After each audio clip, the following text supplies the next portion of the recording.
We have all seen the pictures. A giant snake with a deer, or even a full-sized alligator inside its stomach. It looks impossible, but for the python, it's just lunch. This is the python.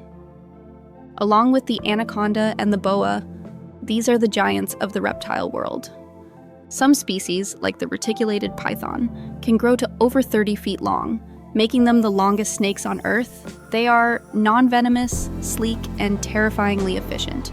I'm going to show you how they actually swallow food bigger than their own heads, why they are currently destroying one of America's most famous national parks, and the surprisingly sweet way a mother python takes care of her babies. First, let's talk about how they kill. A python is a constrictor. There is a myth that they crush their prey's bones to a pulp. That's actually not true. They are much more precise than that. When a python wraps its coils around an animal, it squeezes tighter every single time the animal exhales. This pressure cuts off blood circulation to the brain and stops the lungs from inflating. They can actually feel the heartbeat of their prey against their own skin, and they only let go once that heart stops beating. And then comes the eating part. Another myth is that snakes unhinge their jaws to eat. They don't. If they unhinged their jaw, it would just hang there uselessly. Instead, their skulls are masterpieces of flexibility. The two halves of their lower jaw aren't fused together at the chin like ours. They are connected by a super stretchy ligament.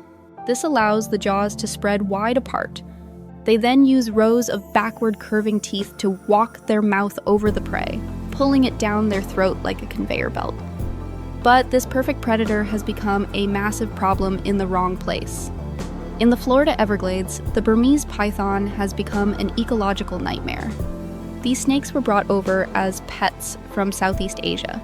Some were released by owners who didn't want them anymore, and others escaped from pet stores during hurricanes. In the swamps of Florida, they have no natural predators. They have eaten their way through the ecosystem. Populations of raccoons, opossums, and bobcats have crashed by over 90% in some areas because of these snakes.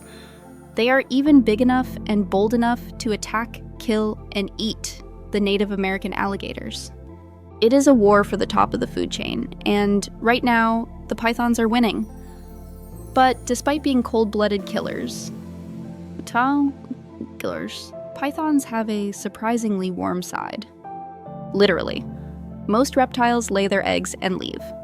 But a mother python is different. She coils around her eggs to protect them. And since she is cold-blooded, she can't use her own body heat to keep them warm. Or can she? She uses a technique called shivering thermogenesis. She rapidly twitches and vibrates her muscles to generate heat. By shivering constantly, she can raise the temperature inside her coils by several degrees, effectively baking her eggs until they hatch. It's an exhausting, dedicated act of motherly love from an animal that usually scares us to death. So, the python is a true titan of nature. It kills by sensing a heartbeat and swallows prey whole with elastic jaws. It has become an unstoppable invader in Florida. But it is also one of the few reptiles that will physically work to keep its babies warm. If you want to squeeze every drop of knowledge out of the animal kingdom, make sure you hit that subscribe button.